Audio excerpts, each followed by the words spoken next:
I'm Ben Meiselas from the MeidasTouch Network. Let's talk about what's going on in the Trump disqualification case in Colorado, where a group of petitioners that were part of a group known as Crew brought a claim under the 14th Amendment, Section 3, stating that Donald Trump is ineligible to run for the presidency because he aided and abetted an insurrection, and under the disqualification clause of the 14th Amendment, Section 3, the Secretary of State of Colorado should not allow Donald Trump to have his name put on the ballots when they are handed out in connection with the 2024 election. So we are now heading into day 4 of the disqualification trial. The plaintiffs, the petitioners seeking to disqualify Donald Trump, rested their case. Some of their high-profile witnesses include Congressmember Eric Swalwell, who was there the day of the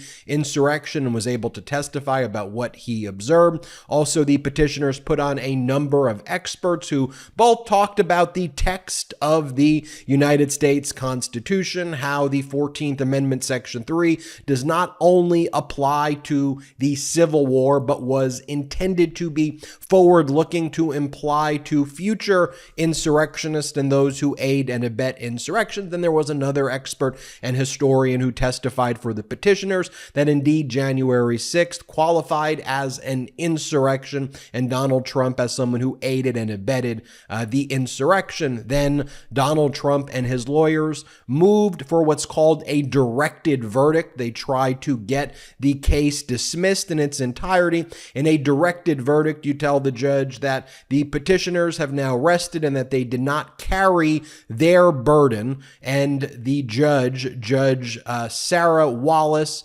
ruled that the petitioners did in fact carry their burden.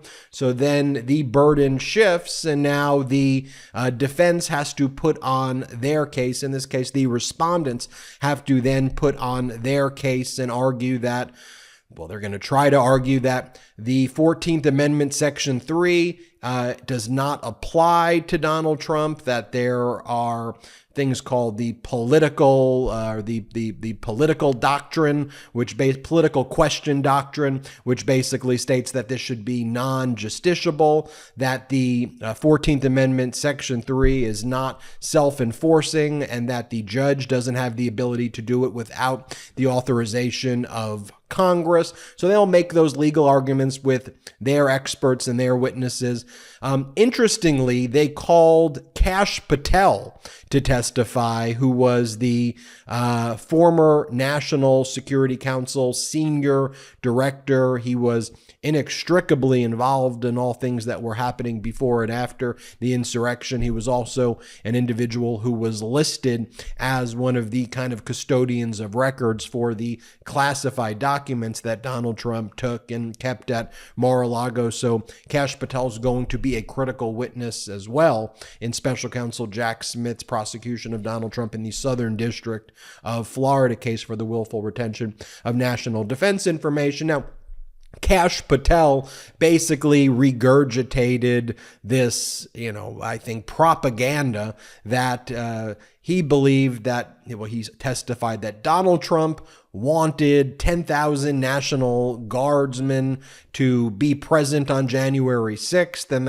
that was stopped somehow by the deep state, or it was stopped by other forces. And, that's completely false. And how do we know that? The acting Secretary of Defense at the time, or the Secretary of Defense at the time, who testified about this, Chris Miller, testified that no, there was never a request made for 10,000 National Guardsmen. The only time this idea of Donald Trump requesting 10,000 National Guardsmen people to Washington, D.C. was in relation to this idea of Donald Trump's mind, like Mussolini or like Napoleon or like an authoritarian or dictator in the past, to use the National Guard in Trump's own mind as part of a procession as Trump would march to the Capitol building when he was believing that the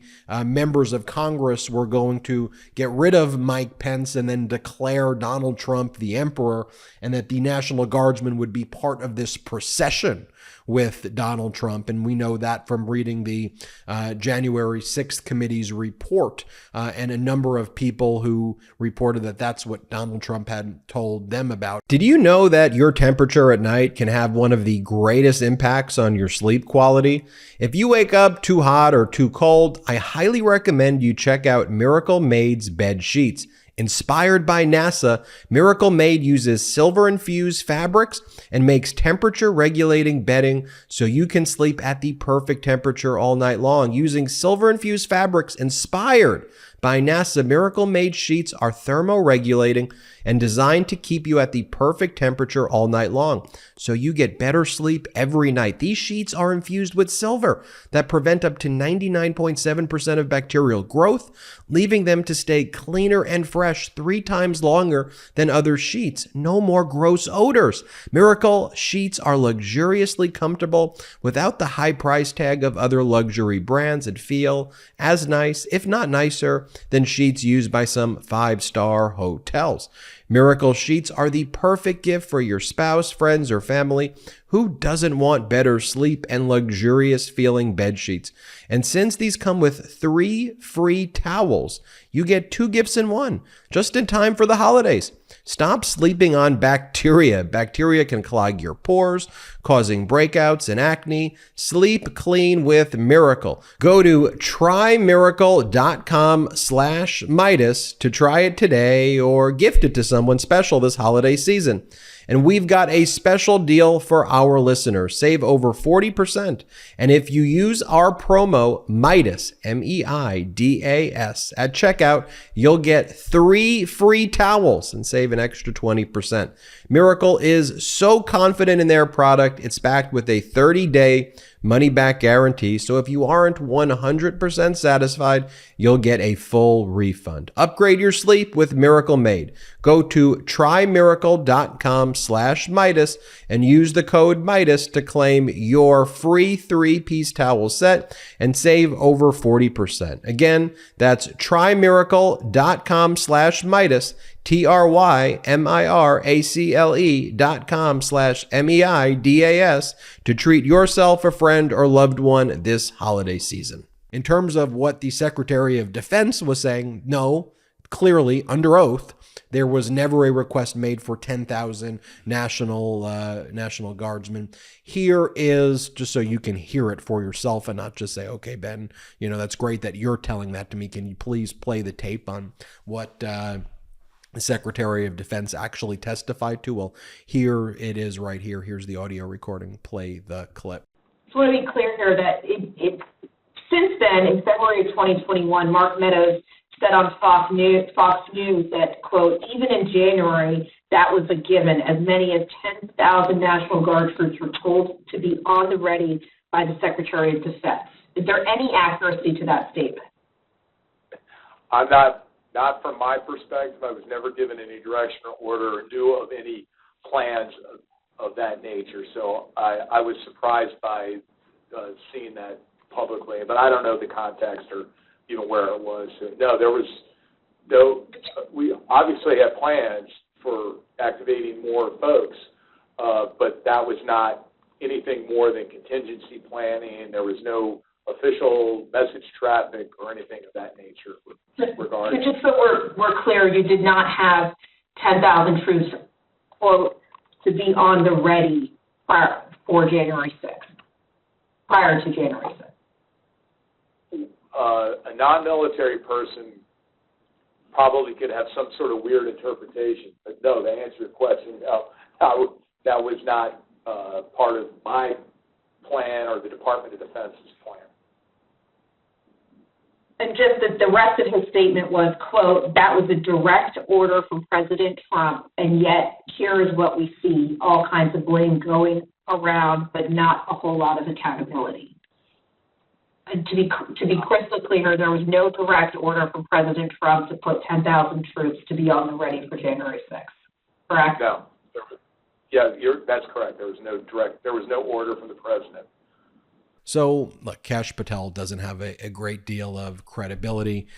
So next up, we'll see who Donald Trump calls as a witness in that case. But Donald Trump is not intending on testifying. We know that the judge has already rejected the directed verdict request, and it is possible that this week, even, or next week, there could be a verdict where the judge makes a ruling disqualifying Donald Trump. I mean, that's here. And by the way, these 14th Amendment Section 3 cases are heating up across the country, and the cases are moving forward in states like Michigan as well. And there, Donald Trump filed a lawsuit this week to try to block the efforts or the ability of the Secretary of State in Michigan, Jocelyn Benson, from disqualifying him. And so a petition was filed already back in September to disqualify Donald Trump. That proceeding is moving forward. And then in the meantime, Donald Trump filed his own lawsuit requesting injunctive relief to block the Secretary of State from bringing such from removing Donald Trump. And just so you get a sense of like what Donald Trump's lawyers are arguing, quote, an insurrection, that's an attempt to take over the government. I've never seen a government taken over without guns. There was not an attempt to overthrow the government. No one took anyone hostage. No one had firearms, rifles, or anything along these lines. This was a riot. So they think that that is going to be a helpful line of argumentation. And they also argue in their lawsuit, quote, Secretary Jocelyn Benson's failure to respond to a letter asking whether or not Trump will be on the ballot is creating uncertainty, which impacts how Donald Trump will allocate resources. This uncertainty is compounded by the fact that Secretary Benson is an active member of the opposing major political party and has publicly weighed in with her negative views of Donald Trump, and they continually refer to him as President Trump, even though he's not. So there are your updates. Donald Trump's directed verdict motion denied, motion to dismiss denied.